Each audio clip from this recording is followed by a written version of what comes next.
Hello, welcome to my channel. My name is Nisha और आज की वीडियो में हम बात करने वाले about this beautiful book the forest of enchantments. ये बुक चित्रा बनर्जी दिवाकरुणी की लिखी हुई है।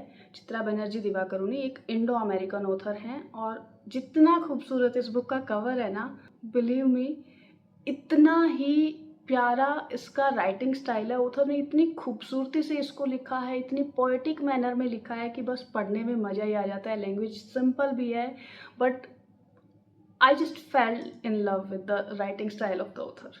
अब बात करते हैं इस बुक की समरी की। इस बुक का जो कंटेंट है वो है रामायण की fictional retelling, but not from the perspective of Ram. इसका हीरो राम नहीं बल्कि इसका मेन लीड कैरेक्टर सीता है, तो सीता के पर्सपेक्टिव से इसको लिखा गया है। उसकी पूरी कहानी इसमें बताई गई है। सीता का जन्म कैसे होता है, उसके पेरेंट्स कैसे उसकी पेरेंटिंग करते हैं, क्या उसकी माँ और पिता से उसको सीखने को मिलता है, किस तरह की उसकी पर्सनैलिटी है। She is a nature lover, she is a healer.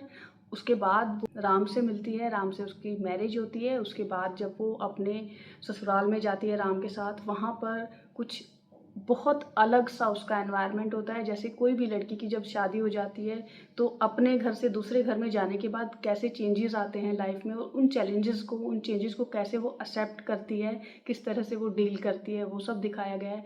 उसके बाद उसका वनवास का फेस आता है, वो स्ट्रगल करती है।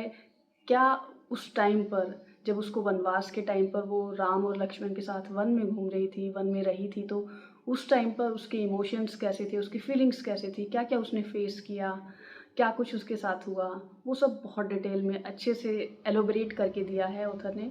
उसके बाद जब वो किडनैप होती है, रावण उसको किडनैप कर लेता है, जब वो कन्फाइनमेंट में थी उसको कैसा फील होता है, क्या इमोशंस उसके अंदर आते हैं। उसके बाद उसके हस्बैंड एक लंबे इंतज़ार के बाद रावण को हरा कर उसको छुड़ा तो देते हैं, बट यहाँ पर उसकी प्रॉब्लम्स का एंड नहीं होता।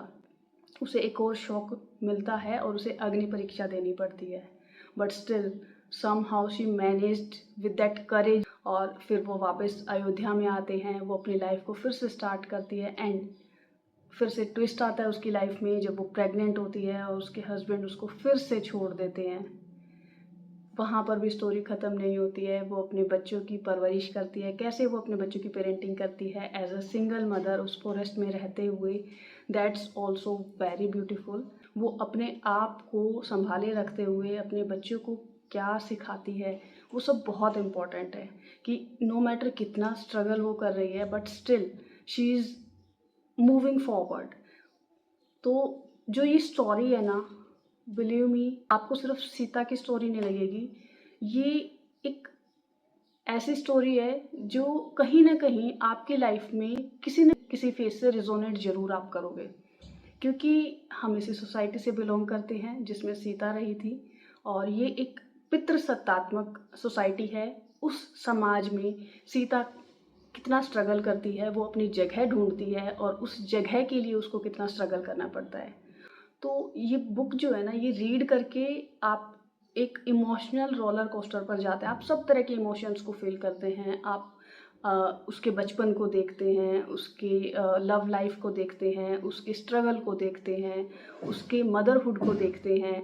एंड फाइनली जब उसे लगता है कि बस अब बस हो गया, अब लिमिट क्रॉस हो चुकी है, तो वो डिटैचमेंट के साथ किस तरह से अपने आप को धरती माँ की गोद में समा देती है। तो यहाँ पर वो लास्ट में बताती हैं कि वो हर लड़की के लिए, आने वाली जो जनरेशन्स हैं, जो उनकी बेटियां हैं, उनके लिए एक लेसन दे के जाती है दैट यू मस्ट नो कि कब आपको बस बोल देना है, कब आपको बता देना है कि no more, I will not tolerate any more. तो आपको अपनी एक लिमिट पता होनी चाहिए, कहाँ तक आपको सेक्रीफाइस करते चले जाना है, कैसे आपको अपनी डिग्निटी को मेंटेन करके रखना है, कैसे आपको अपनी सेल्फ एस्टीम को सेक्रीफाइस नहीं करना है, किस तरह से आपको रिश्तों के बीच में खुद को ख़त्म नहीं कर देना है। बहुत सारे लेसन आपको इस बुक को, इस स्टोरी को रीड करके मिलेंगे। And definitely it's such a beautiful, such A heart warming story कि I highly recommend you must read this book. That's it for today's video. We'll meet in another video. Till then, keep reading, keep learning. Bye bye. Take care.